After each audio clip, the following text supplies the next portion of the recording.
TikTok ने वैसे ही इस माशरे का दिमाग ख़राब किया हुआ है। कभी कोई दरिया के अंदर गिर जाता है, कभी कोई ट्रेन के नीचे आ जाता है, कभी किसी की लड़ाई हो जाती है। और अब पुलिस वालों ने टिकटॉक को इस्तेमाल करते हुए अपने लिए हजीमत का बंदोबस्त किया है। पुलिस का महकमा बड़ा अहम है, लेकिन जब एहलकार ऐसी हरकतें करें जिस तरह कसूर के अंदर पुलिस स्टेशन के 2 एहलकारों ने की और मामला अदालत में चला जाए, पीका के तहत उसके ऊपर मुकदमा बन जाए, बच्चे और बच्चियां, उनकी तस्वीर, उनके ख़ानदान उसके साथ जुड़ जाएं और मामला तवालत पकड़े, तो फिर उसके ऊपर कमेंट बनता है। आज हम इस इशू को टेकअप करेंगे कि कसूर के अंदर जो वाक़या हुआ, उसके बाद अभी तक जो मामलात हैं वो कहाँ पर खड़े हैं और इससे इंतज़ामिया ने क्या सीखा है। कहा जा रहा है कि पुलिस जैसे महकमों को टिकटॉक की इस्तेमाल के ऊपर ममानियत होनी चाहिए, तो इसको भी डिस्कस करेंगे। IMF हमारे बाकी मामलात तो उसके अंदर इंटरफेरेंस करता ही रहा है। अब जो नया मुआहदा है उसके तहत अदालतों पर भी उसकी नज़र है।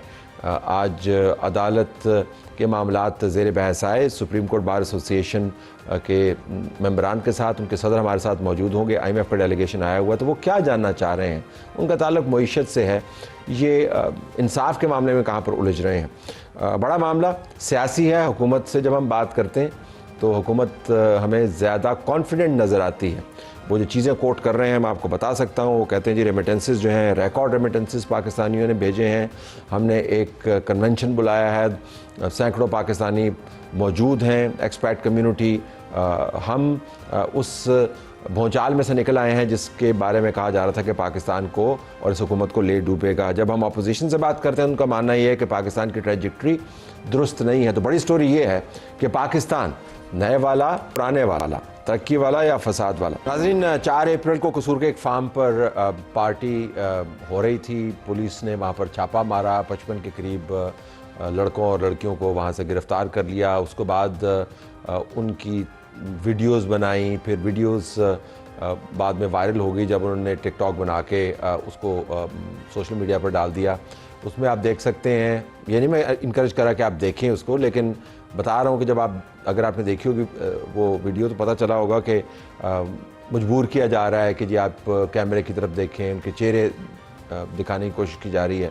उसके ऊपर फिर रद्द अमल आया, फिर पुलिस ने ख़ुद भी इन हाउस एक असेसमेंट की, फिर मामला कोर्ट के अंदर चला गया। अब पीका के तहत उनके ख़िलाफ़ मुकदमा दर्ज हुआ है। ज़रा हम इस पर जानना चाहेंगे कि तमाम तर इसरार के बावजूद कि हमने पुलिस का कल्चर तब्दील किया है, ऐसे वाक़यात क्या बिल्कुल किसी निज़ाम से मावरा हो रहे हैं या इस निज़ाम के अंदर कोई ख़ास सकाफ़त है जिसकी वजह से हो रहे हैं। हमारे पास मौजूद है हमारे रिपोर्टर जो इस केस को कवर कर रहे हैं, अरशद अली। अरशद, ज़रा ये बताइएगा कि आज के दिन की डेवलपमेंट्स क्या हैं इस केस के हवाले से। जी बिल्कुल, लाहौर हाई कोर्ट के जस्टिस अली ज़िया बाजवा के पास तौहीन अदालत की दरख्वास्त ज़ेर समाअत थी, जिसमें यह कहा गया था कि कसूर डांस पार्टी के ऊपर जो है वो पुलिस ने वीडियो बनाकर मुलजमान की वायरल की है। ये लाहौर हाई कोर्ट का ही ऑर्डर है कि ज़ेर हिरासत मुलजमान की कोई भी जो है वो ना इंटरव्यू कर सकता है और ना ही उनकी वीडियो बनाकर जो है वो वायरल कर सकता है। तो लिहाजा उसी के पेश नज़र जो है वो आज लाहौर हाई कोर्ट ने DPO कसूर ईसा सुकेरा को तलब कर रखा था। अदालती हुक्म पर जो है वो DPO कसूर अदालत के रूबरू पेश हुए, तो अदालत ने DPO कसूर को ये मुखातब करते हुए पूछा कि DPO साहब, क्या कार्रवाई की है आपने जिन लोगों ने वीडियो वायरल की। जिस पर जो है वो DPO कसूर ईसा सुकेरा ने यह कहा कि बदकिस्मती से हमने अपने 3 पुलिस मुलाजमीन को नौकरी से बर्खास्त कर दिया है, जबकि जो SHO था उसके ख़िलाफ़ भी कार्रवाई करने के लिए जो RPO को लिख दिया है कि उसको भी डिसमिस फ्रॉम सर्विस जो है वो किया जाए। इसके अलावा अदालत ने ये भी रिमार्क्स दिए कि अदालत कतन इस चीज़ के मंशियात और दीगर चीज़ों के हक़ में नहीं है, उनको मुलजमान को क्लीन चिट नहीं दे रही, बल्कि जो है वो ये गलत है कि मुलजमान को गिरफ़्तार पुलिस करे और उनकी वीडियो बनाकर जो है वो सोशल मीडिया पर वायरल कर दे। अदालत जो है वो इस चीज़ की इजाज़त नहीं देती। जिस पर जो है वो DPO कसूर ने अदालत को ये बताया कि जब ये वाक़या पेश आया, जब वीडियो वायरल होगी, तो मैं अगले दिन तक सुबह 5 बजे तक अपने ऑफिस में बैठा रहा और इस मामले की इंक्वायरी की। जब इंक्वायरी की तो पता चला कि ये एक निजी फार्म हाउस है और वहाँ पर सोशल मीडिया के ऊपर उसकी टिकटें जो है वो फ़रोख्त हो रही थी और उसकी जो है वो बाकायदा 18,000 से लेकर जो है वो 1 लाख रुपए तक की टिकट थी और वो पार्टी करवाई जा रही थी, वहाँ पर मंशियात और डीजे जो है वो बरूने मुल्क से वहाँ पर डीजे आया हुआ था। डीपीओ कसूर ने यह भी अदालत को बताया कि जो मुतल्लिका एसएचओ था वो उस पार्टी के ऑर्गेनाइजर्स के साथ जो है वो मिला हुआ था। जब ये इंक्वायरी तमाम तर की तो एसएचओ को वहाँ पर भेजा, तो एसएचओ ने जब रेड करने जाने से पहले जो है वो मुतल्लिका पार्टी को आगाह कर दिया, जिसकी वजह से जो ऑर्गेनाइजर थे वो पहले ही वहाँ से फरार हो चुके थे। और इसके अलावा एसएचओ ने यह भी अदालत में इंकशाफ किया कि जो एसएचओ सकलैन था उसने जो है वो एक एफआईआर जो दी वो भी बहुत कमज़ोर थी, जिसकी वजह से जो है वो मुलजमान को रिलीफ मिला और मुलजमान जो है वो में अगर आपसे दो तीन किया। सवाल पूछ पाऊँ अपनी समझ बूझ के लिए और व्यूअर्स के लिए भी। अभी आपने जितने भी इल्ज़ामात की फहरिस्त गिनवाई है जो पुलिस बार बार दोहरा रही है अदालत के सामने भी, उसके अंदर मनशियात के अलावा तो मेरी नाकस समझ के मुताबिक तो कोई इल्ज़ाम नहीं है। प्राइवेट फार्म हाउस है, डीजे वो टिम्बकटू से आया है या वो किसी मुकद्दस जगह से आया है, वहाँ पर म्यूज़िक चल रहा था, कोई नाच रहा था या किसी ने कान पकड़े हुए थे। पुलिस का इससे कोई लेना देना है नहीं। आपको रेड करने के लिए बाकायदा वारंट, सर्च वारंट चाहिए। आप चादर और चारदीवारी की वायलेशन नहीं कर सकते। मैं जानना चाह रहा हूँ कि इल्ज़ाम क्या है? मनशियात ही का बाकायदा इल्ज़ाम है या डांस पार्टी क्या इल्ज़ाम है? मुझे समझ नहीं आ रही वो क्या इल्ज़ाम होता है। इस चीज़ के ऊपर जो है वो डीपीओ कसूर ने अदालत को ये बताया था कि वो एक निजी पार्टी नहीं थी, वो बल्कि जो है वो उसको कमर्शलाइज़ किया गया था और इंस्टाग्राम के ऊपर उसकी पोस्टें शेयर की गई थी।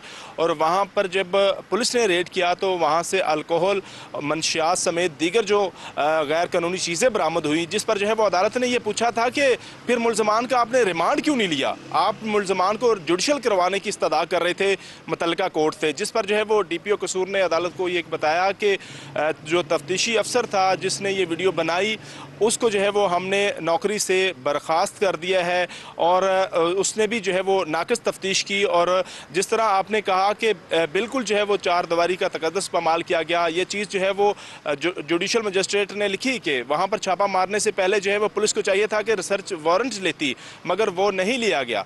इसके ऊपर जो है वो डीपीओ कसूर ने यह कहा कि हमने अब कार्रवाई कर रहे हैं। जो इक़दाम वीडियो वायरल का था उसकी जो है वो कोई माफ़ी नहीं दी हमने। जो मुलजमान मुलव्वस थे उनको जो है वो हमने नौकरी से बर्खास्त कर दिया है, जिसमें जो है 2 कांस्टेबल, 1 सब इंस्पेक्टर है, जबकि जो मुतल्लिका एसएचओ था उसको भी जो है वो मुअत्तल करके अब आरपीओ जो शेखुपुरा हैं उनको लिख दिया गया है कि इनको भी जो है वो सर्विस से बर्खास्त किया जाए, इनको भी नौकरी से बर्खास्त किया जाए। इस हद तक जो है वो लाहौर हाई कोर्ट में आज रिपोर्ट जो है वो डीपीओ कसूर ने पेश की है और आइंदा समाअत पर अदालत ने मजीद कार्रवाई की जो है वो रिपोर्ट तलब की है। और जिन लोगों ने वीडियो वायरल की है और जो नौकरी से बर्खास्त 3 अफराद हुए हैं उनको अदालत ने तौहीन अदालत का नोटिस जारी किया है। आपका बहुत शुक्रिया। हमारे जो मामलात हैं वो इतने ही गंभीर हैं जैसे कि अरशद ने बताया कि आप अल्कोहल, मनशियात बिल्कुल बैंड हैं, इनको पकड़ना चाहिए। लेकिन अगर आपने सर्च वारंट के बग़ैर किसी की प्राइवेट प्रॉपर्टी को रेड किया है, मेरे ख्याल में वीडियो वायरल करने के बराबर या उससे आगे का जुर्म ये भी है, इसकी भी तहकीक होनी चाहिए।